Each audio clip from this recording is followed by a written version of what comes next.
नमस्कार, मी तुमचा कृष्णा चौधरी.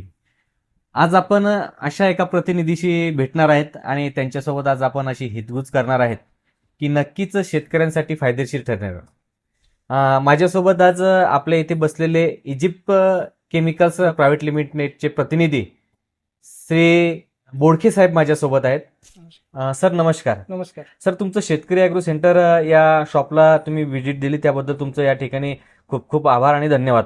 मला सांगा, आपण मोठ्या प्रमाणामध्ये इजिप्त केमिकल्स या इंटरनॅशनल कंपनीचे जे वॉटर सोल्युबलचे जे खत आहेत, हे खत आपण देतोय. तर बाकी खताचे ग्रेड आणि आपल्या खतामध्ये काय फरक सांगता येईल, आणि आपण ज्यावेळेस शेतकऱ्यांना देतोय किंवा पिकांना आपण हे खत देतोय तर पिकाला याचा कसा फायदा होतो? धन्यवाद. सर्वात पहिला मी कृष्णादादांचा खूप खूप आभारी आहे की त्यांनी मला इथे बोलवलं आणि मी जे काही त्यांच्याशी चर्चा केली त्याच्यावरून त्यांनी मला याचा व्हिडिओ बनवण्याची संधी दिली, त्याबद्दल खूप आभार. तर त्यांनी जो प्रश्न विचारला खूप महत्त्वाचा आहे ॲक्च्युली, की कसं आहे की शेतकरी कुठलीही खतं जेव्हा देतो, तर त्याच वेळेस जर सपोज म्हणजे जेव्हा खत देतो त्या टायमिंगला जर वातावरण वगैरे खराब असेल किंवा काही दुसऱ्या कारणामुळं जर खताचा अपटेक झाला नाही तर ती बरीचशी खतं जी आहेत ती फुकट जातात किंवा त्याचा पाहिजे तेवढा उपयोग होत नाही किंवा त्याचं जमिनीमध्ये फिक्सेशन वगैरे होतं. आणि हा सगळा जो अडचण आहे किंवा हा प्रॉब्लेम आहे ह्याला सॉल्व्ह करण्यासाठी आमची कंपनी इजिप्त केम इंटरनॅशनल, जी इजिप्तची कंपनी जुनी 50 वर्ष कंपनी आहे, त्यांनी एक नवीन टेक्नॉलॉजी शोधून काढलेली आहे. त्या टेक्नॉलॉजीचं नाव आहे साप टेक्नॉलॉजी, स्पेशल ॲब्झॉर्प्शन फॉर्म्युला. तर याच्यामध्ये काय होतं की ही सर्व आपली जी खतं आहेत ते आपण फवारणी सुद्धा करू शकतो. तर याच्यामध्ये असं आहे की जेव्हा आपण फवारणी करतो या खतांची, तर त्या टायमिंगला जशी आपली जी औषधं असतात ती सुरुवातीला जेव्हा आपण स्प्रे करतो तर ती फक्त स्टोमाटा किंवा पर्णछिद्र बनतात त्याच्या थ्रू फक्त ॲब्सॉर्ब करतात. पण आपली जी खतं आहेत ती एवढ्या नॅनो लेवलला काही छोट्या स्केलला बनवलेली आहेत की ती फक्त स्टोमाटाच्या बरोबरच त्याच्या बाजूला ज्या पेशीभित्तिका असतात किंवा सेल वॉल जो आपण म्हणतो त्याच्याने सुद्धा ॲब्सॉर्ब करतात. आणि हे ॲब्सॉर्ब एवढ्या फास्ट करतात की समजा तुम्ही आज स्प्रे केला सकाळी 11 वाजता, त्याच्यानंतर समजा दुपारी 4 तासांनी 2 ते 3 वाजता जाऊन पुन्हा जर तुम्ही त्याचं क्लोरोफिल कंटेंट जे आहे ते जर चेक केलं तर ते तुम्हाला वाढलेलं दिसतील. याच्यात काय होतं की जे अब्झॉर्प्शन आहे सगळ्या न्यूट्रिएंट्सचं हे खूप फास्ट होतं आणि जेव्हा त्याला गरज असते तेव्हा ते मिळतं. तर हा सगळ्यात मोस्ट या खतांचा उपयोग आहे आणि याच्याने नक्कीच एक शेतकऱ्यांच्या उत्पन्नामध्ये वाढ होते. एक मिनिट सर, आताच हां, नुकतंच तुम्ही क्लोरोफिन कंटेंटचा जो या ठिकाणी उल्लेख केला, बरोबर. जरा शेतकऱ्याला सांगता येईल का क्लोरोफिन विषयी माहिती तुम्हाला? कसं असतं की झाडामध्ये जे क्लोरोफिल कंटेंट असतं हेच ॲक्च्युली तुमचं ठरवतं की तुमचं झाड किती सुदृढ आहे किंवा त्याला किती उत्पन्न येणार आहे.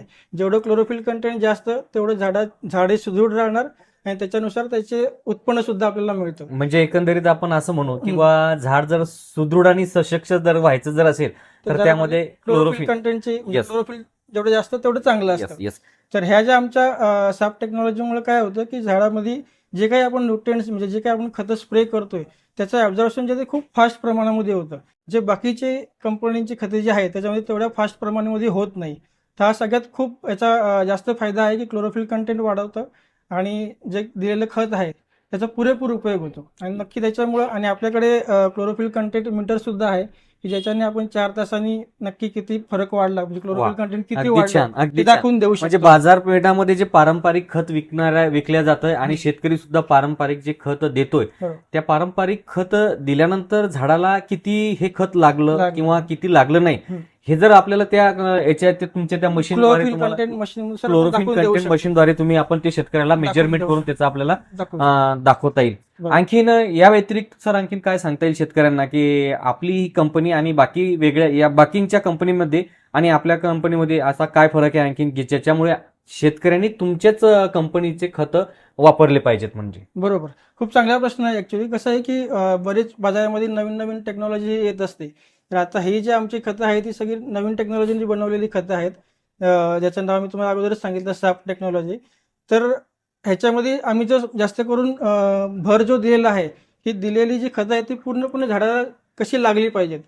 तर त्याच्यामध्ये आमची जी खतं आहे त्याच्यामध्ये जे म्हणजे आपण करतो फिक्सेशन जसं नायट्रोजन वगैरे असेल त्याचा गॅस होतो किंवा फॉस्फरस आणि पोटॅश ही जी खतं आहेत त्याचं फिक्सेशन होतं. म्हणजे आमची साप टेक्नॉलॉजी जी बनवलेली खतं आहेत ह्याच्याने हे जे फिक्सेशन वगैरे आहे हे खूप कमी प्रमाणामध्ये होतं आणि त्याच्यामुळे दिलेल्या खताचा पूर्ण वापर होतो. म्हणजे तुम्ही एक उदाहरण द्यायचं म्हटलं तर सपोज म्हणजे एखाद्या शेतकऱ्याने 1000 रुपयाचं खत सोडलेलं आहे, तर बाकीची जी खतं आहेत ती जर प्रॉपरली वातावरण वगैरे चांगलं असेल तर ती जास्तीत जास्त 50% किंवा 60%च त्याचा उपयोग होतो. पण आमच्या याच्यामध्ये ह्या नवीन टेक्नॉलॉजीमुळं जवळजवळ 80 ते 90% सगळीची सगळी खतं ही पिकाला उपलब्ध होतात. नक्कीच आणि सर, तुम्ही त्याच्यामुळं त्याचा शेतकऱ्यांना खूप फायदा होतो. त्यांचे पैसे वाचतात आणि जो आमचा म्हणजे हे जे खत देण्याचा त्याचा जो एकरी डोस आहे तो फक्त 2.5 किलो पर एकरचा आहे. जो की बाकीच्या कंपन्यांची खतं जी आहेत ती साधारणतः एकरी 5 ते 6 किलोपर्यंत द्यावी लागतात. नक्कीच सर, तुम्ही आता नेमकाच वातावरणाचा ॲटमॉस्फिअरचा तुम्ही उल्लेख केला. हं, मला असं म्हणायचं आहे की काही ठिकाणी आपण खत देत असताना जमीन गरम असते, काही बरोबर, ठिकाणी जमिनी वातावरणात आर्द्रता असते, तर काही ठिकाणी थंडीचं प्रमाण असते. बरोबर. अशा वेळेस जर संतुलित खत मात्रा जर आपल्याला द्यायची असेल तर हं, ती पिकाला ती किती असली पाहिजेत आणि कशा पद्धतीनं आपल्याला देता आली पाहिजेत? बरोबर. कसं आहे की खत सोडताना शेतकऱ्यांनी सुद्धा ह्याचा म्हणजे अभ्यास केला पाहिजे की आज वातावरण वगैरे कसं आहे आणि त्या दृष्टीने ती सगळी खतं सोडली पाहिजेत. तर आता इजिप्शियमची जी खतं आहेत ही त्याला थोड्याशा वातावरणीय कंडिशनला पण मात करून अ, झाडाला उपलब्ध होऊ शकतात. आणि जो आपला वापरण्याचा जो डोस आहे तो जो तुम्हाला मी अगोदरच बोललो की फक्त 2.5 किलो आहे. जो बाकीच्या कंपन्यांची जी खतं आहेत त्याच्यापेक्षा खूप कमी प्रमाणामध्ये आहेत. आणि जवळजवळ जो त्याचा उपलब्ध होण्याचा म्हणजे खतं पिकाला उपलब्ध होण्याचा जो रेशो आहे तो बाकी खतांपेक्षा खूप जास्त चांगला आहे. आणि हे मी जसं तुम्हाला बोललो त्याप्रमाणे आपण क्लोरोफिल जो मोजण्याचा मीटर असतो किंवा जी मशीन्स असते त्याच्यावरती आपण दाखवून देऊ शकतो. सर, ती मशीन आपल्याला शेतकऱ्यांना कशी उपयोगी पडेल की ज्याच्यामुळे आपण त्याचं मेजरमेंट केलं म्हटल्यानंतर शेतकऱ्यांना त्या मशीनद्वारे कसा फायदा होईल? मशीन ॲक्च्युली कसं आहे की ती म्हणजे आपण डायरेक्टली शेतकरी थोडीशी कॉस्टली मशीन आहे. ती डायरेक्ट सगळे शेतकरी तर आपण घेऊ शकत नाही. पण जसं तुमच्या एरियामध्ये आता आपण बुलढाणा जिल्ह्यामध्ये तुमच्या थ्रू आपण शेतकरी ॲग्रो सेंटर थ्रू म्हणजे सुरुवात केलेली आहे. तर आपण नक्कीच असा एक प्रयत्न करू की तुम्ही जेव्हा इकडे वापरायला सुरुवात करतील त्या टाईमला आपण एखादी मोठी शेतकरी सभा वगैरे घेऊ आणि तिथे आपण ती मशीन आणून तुम्हाला प्रत्यक्ष त्याचा म्हणजे नक्की आपली खतं वापरल्यानंतर किती तुमच्या झाडाचं जे क्लोरोफिल कंटेंट आहे, हरितद्रव्य जे म्हणतो आपण, किती वाढलं काय हे आपण त्यावेळेस म्हणजे समोरासमोर दाखवून देऊ शकतो.